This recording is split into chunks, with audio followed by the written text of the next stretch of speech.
Your expert is Ellen Hendrickson, a clinical psychologist who serves on the faculty at Boston University's Center for Anxiety and Related Disorders. She is the author of How to Be Yourself, Quiet Your Inner Critic, and Rise Above Social Anxiety.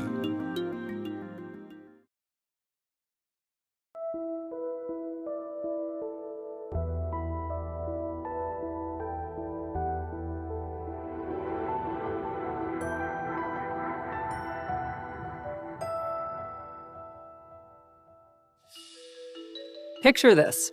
You and I are two early Homo sapiens living thousands of years ago, and we are hungry. Off on the horizon, both of us spot a fuzzy shape, but it's too far away to tell what it is for sure. And you ask, is that a bear or a blueberry bush? I say, I think it's a blueberry bush. Now you're not so sure. You say, I don't know. What if it's a bear? I argue, no, I really think it's a blueberry bush.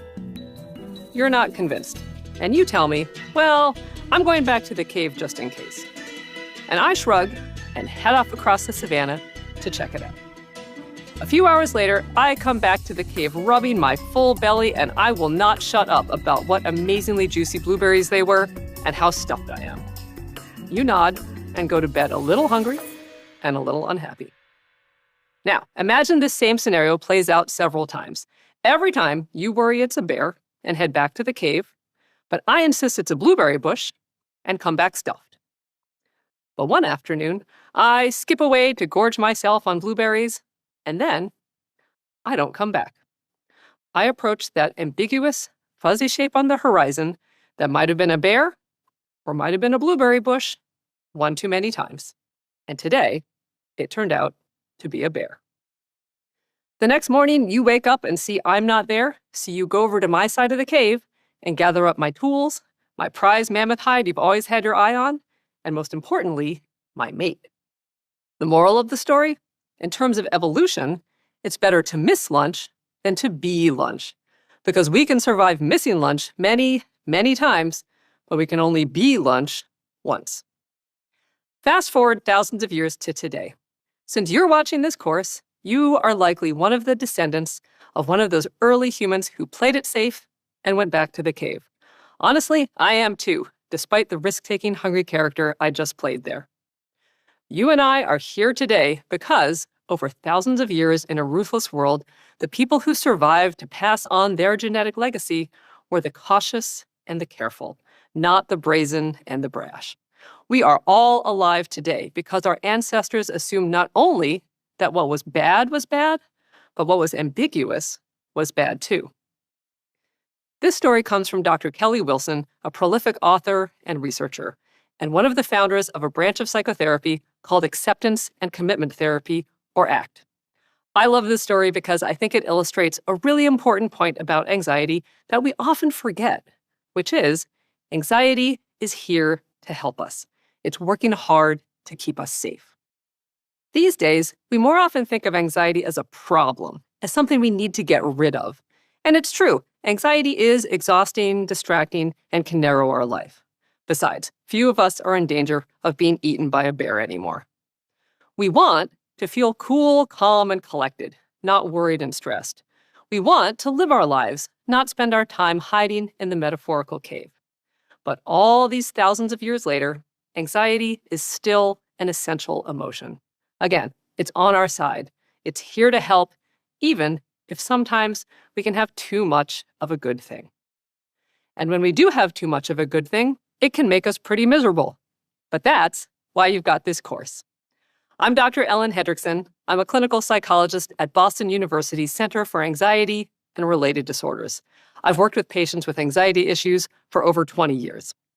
Over the next 12 lectures, we'll go on a voyage together. We'll work our way through modern-day anxieties, from worrying to panic to social anxiety. We'll also learn from two leading experts on how anxiety affects sleep and how medications can help treat anxiety. And we'll load up your anxiety toolbox with lots of tools you can choose from to make your life better. In this lecture, let's start with a 10,000-foot view of big essential concepts. We'll define anxiety and learn the difference between everyday anxiety that's part of life and clinical anxiety that gets in the way of life. We'll talk briefly about where anxiety comes from and how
is turning down a promotion that would require you to do more public speaking.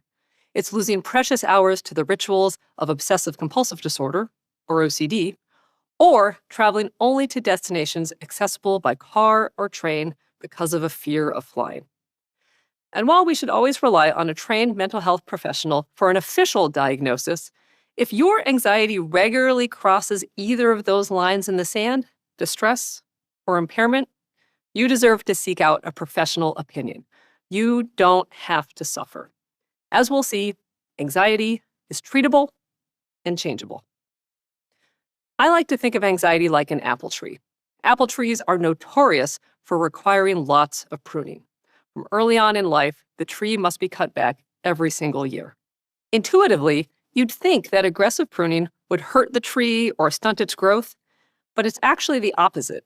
Pruning lets in sunlight and fresh air, allows pollinators to circulate, and leads to a bumper crop of fruit. By contrast, if the tree overgrows, it stops bearing fruit. Anxiety is the same way. Properly pruned, anxiety yields important payoffs. As we learned from the bear and the blueberries, it keeps us physically and socially safe. But if anxiety grows wild and unchecked, we tip into clinical anxiety. We overread situations, spin our wheels with worry, or see a threat where there is none, which makes us miss out on life, the present moment, or peace of mind. We cross that line into distress or impairment. And there, like the overgrown apple tree, the payoff stops. But remember, having just enough anxiety is so important that evolution has kept it around. In fact, just enough anxiety is so valuable that a sizable percentage of the population is born with a tendency for anxiety to overgrow. And overgrow it does.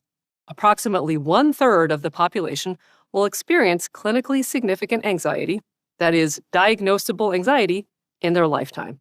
That's a lot of people. Some of those people might be your family members. Anxiety is at least partially genetic. Indeed, if you have a first-degree relative, that is, a parent, sibling, or child, with an anxiety disorder, your risk of developing one is 4 to 6 times higher than someone from a family without a history of anxiety. And while anxiety is unquestionably genetic, exactly how it's genetic remains a mystery. There's no anxiety gene, and there are no objective biological markers. We can't look through a microscope or do a blood test and see anxiety. There's also the impossible-to-separate coffee and cream swirl of genetics and life experience. Do we have a tendency to worry about, say, our health because we're wired that way? Or because we grew up seeing our parents disinfect every hard surface, plus we lived through a global pandemic? The exact answer is beyond the cutting edge of science for now, but we do know anxiety comes from some combination of genetics, epigenetics, and experience. And that brings us to early experiences. Anxiety runs in families in another way, through modeling. Our families might have been cautious, careful, or worried. Harm and danger, whether physical, social, emotional, might have been avoided at all costs. Or our families might have been the opposite. Our family environment may have been unstable, unpredictable, or chaotic. We may have learned that it was important to be vigilant and aware at all times, or that life can pull the rug out from under you at a moment's notice. This isn't always the case. You can come out of any type of family wired for anxiety, but a difficult family background can increase your vulnerability to clinical anxiety. Finally, our very culture can imbue anxiety. Remember, anxiety is a response to threat. And while we're rarely in danger of being eaten by a predator these days, modern life is full of threats. As I mentioned, we live through a once-in-a-century global pandemic. We live in tumultuous political times. We see threats in the news every day. Modern life is competitive and demanding, plus it moves at mind-bending speed. The future is always uncertain. So it makes perfect sense that the headlines call the 21st century the age of anxiety. All in all, think of how anxiety comes to be as a target with ever larger concentric circles. It starts with the very small, genetics, and expands out through the larger influences of epigenetics, early experiences, a lifetime of experiential learning in our schools, workplaces, and communities, all the way out to the macro environment of the larger culture around us. That's where it starts, but like the Talking Heads song, you might be wondering, how did I get here? Why hasn't my anxiety gone away as I've gotten older? Why, perhaps, has it even gotten worse over the years? However you came by your anxiety, heredity, the way you were raised, an ever-changing and uncertain culture, anxiety is maintained and grown over time by one common thing: avoidance. Avoidance is anything you do or don't do in order to feel less anxiety. That could be avoiding the threat itself. If you think something bad is going to happen, it's natural to want to prevent it. If you're afraid a dog will bite you, it makes sense to avoid dogs. If you're afraid people will judge you, it makes sense to be tempted to bail on the brunch where you're supposed to meet your friends' friends. Aside from avoiding the threat itself, avoidance can also be avoiding private, internal experiences like physical sensations, thoughts, or a particular emotion. Again, this makes sense. If something feels wrong or unpleasant, it's understandable that you'd want to get rid of it. Let's say you're waiting for your partner to get home from work, and for whatever reason, you're worried. What if they're in an accident? What if something has happened? How could you make yourself less anxious? You could text them and check in. So you do that, and they answer, and now you feel better. This is avoidance. Short-term, avoidance brings relief. But let's look at the long term. Let's say this happens many times over many weeks. You're worried about your partner's safety, you text, they answer, you feel better. But one day, they don't answer. How do you feel now? More anxious. So you call, and they don't pick up. Now you're really worried. You picture them in the hospital, you're ready to organize a search team, but then they walk through the door, not even realizing their phone battery had died. The avoidance, trying deliberately to reduce the anxiety, actually made us feel worse. Here's a metaphor inspired by Dr. Stephen Hayes, originator of acceptance and commitment therapy. Anxiety can feel like being trapped at the bottom of a deep hole. We feel the need to do something, to manage or control the situation. So we look around and spot a shovel. Phew, we think with relief, here's something I can do. And then we start to dig straight down. Here, the shovel is avoidance. It feels good, like we're controlling the situation. But really, we're just digging ourselves deeper. What appears to be the solution is actually part of the problem. This is the vicious cycle of avoidance. We engage in avoidance because we think it will make us feel better, but in the long run, it just makes us feel worse. Again, avoidance goes beyond uncertain threats in the world. We also avoid aversive experiences within ourselves. For example, we all have internal experiences we find particularly uncomfortable. Nobody likes to be nauseated or in pain.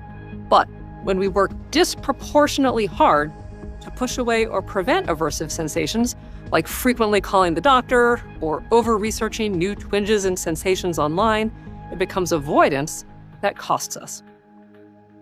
We might work to avoid particular thoughts. For example, we've all had embarrassing or even traumatic moments we don't want to think about. So, when we're reminded of them, we try to push those memories away. I don't want to think about that. Again, pretty normal. It's when pushing them away costs us more than it buys us that we veered into maladaptive avoidance. Finally, let's take emotions. Maybe somewhere along the way, through family or society, you learned that certain feelings weren't appropriate. For example, if you grew up in a family that was serious and straight-laced, maybe they made it clear that getting carried away with excitement was inappropriate. So now, when you start feeling activated and energized, you've learned to squash it. Or maybe you learned certain emotions weren't appropriate for your gender. If you grew up a boy, maybe you learned it wasn't appropriate to feel fearful. If you were raised a girl, maybe you learned never to get angry. Any way you slice it, avoidance is just that. Avoiding external or internal experiences and taking steps to change them or the situations in which they occur. Where it becomes problematic is that over the long term, it costs us more than it buys us. Now, when we think about avoidance that costs us more than it buys us, we most often picture overt avoidance, meaning avoidance that's visible and external. We can see it happening. For example, if we're socially anxious, we might decline the invitation to our sister's birthday party, even though we know we'll disappoint her. If we're afraid of flying, we might avoid getting on a plane and miss Paris in the springtime. If we're prone to claustrophobia, our friends might see us insist only on sitting in the aisle seats in movie theaters. But avoidance can also be covert, meaning invisible and internal. We do the thing we're afraid of, but take great pains to save ourselves from perceived danger. We might look like we're cool and collected on the outside, but under the surface, we're working really hard to push down our anxiety. Covert avoidance can be subtle. We might not even realize we're doing it. Covert avoidance is going to our sister's party, but spending our time rehearsing what we want to say or checking what we just said to make sure we didn't sound weird. It's getting on the plane to Paris, but only after a trip to the closest terminal bar for a stiff drink or 3 to calm our nerves. It's sitting in the middle of the movie theater, but being unable to enjoy the movie because we're rehearsing an escape plan in our head. Whether we're avoiding something external or internal, and whether we're avoiding covertly or overtly, avoidance is a lot of work. We might have to navigate extra logistics, make up white lies so that people around us don't know what we're doing, or deal with reduced bandwidth because we're busy monitoring our bodies or our surroundings. Let's take a step back. Avoidance can be helpful. It makes you wear a seatbelt, a bike helmet, and not walk down dark alleys alone at night. Avoidance, like anxiety, is designed to keep us safe. But just like anxiety, when we habitually avoid situations or internal events that are actually neutral or otherwise safe, it costs us in two ways. Anxiety tells us two lies, and avoidance reinforces both of them. The first lie, whatever we just avoided was risky. It was dangerous. Good thing we avoided it because it would have caused us physical, social, or emotional harm. People at the party would think we're awkward and have nothing to say. The plane would crash. We'd be trapped in the middle of the movie theater if there were a fire or a stampede. And while harm is absolutely possible in this universe, in many of the situations we avoid, it's not actually probable. Our feared outcome probably won't happen. In avoidance, we confuse possibility for probability and never get the chance to learn we were safe all along. The second lie anxiety tells us, we can't handle it. Whatever thing we just avoided was too much for us. We'd fail. We don't have what it takes. Like a fussy mother hen, avoidance stops us from learning for ourselves that we could do it. Hey, we got this. And therefore, we lose out on the earned confidence that comes with the experience and evidence that we can handle life's challenges. We never get to discover that despite some awkward moments at the party, we can have some good conversations and our sister's friends are generally nice. We don't get to discover that even with some mild turbulence and a bumpy landing, we land safe.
acceptance skills, we'll do both. So much of anxiety is learned, which means it can be relearned. I'm right there with you. I'm on the same journey as you, and I'm excited to move forward together. And remember, you don't have to stop with this course. Especially if anxiety is holding you back in life, you deserve a boost from a mental health professional. They are the experts in assessment and diagnosis and can work with you to develop a customized treatment plan just for you. And remember, it's a partnership. They may be the experts in diagnosis and treatment, but you're the expert in your own life, and only you have vital knowledge and insight into your history, experiences, and goals. No matter where you're starting from or where you want to go, there is hope. Anxiety is treatable and changeable. I've seen all the techniques in this course work for people just like you time and time again. As you go through the course, some of the tools will speak to you and others won't. That's okay. Just like you don't go to a restaurant and order everything on the menu, you don't have to master or even use every technique in this course. Choose your favorites that work for you. Ready? Let's get started.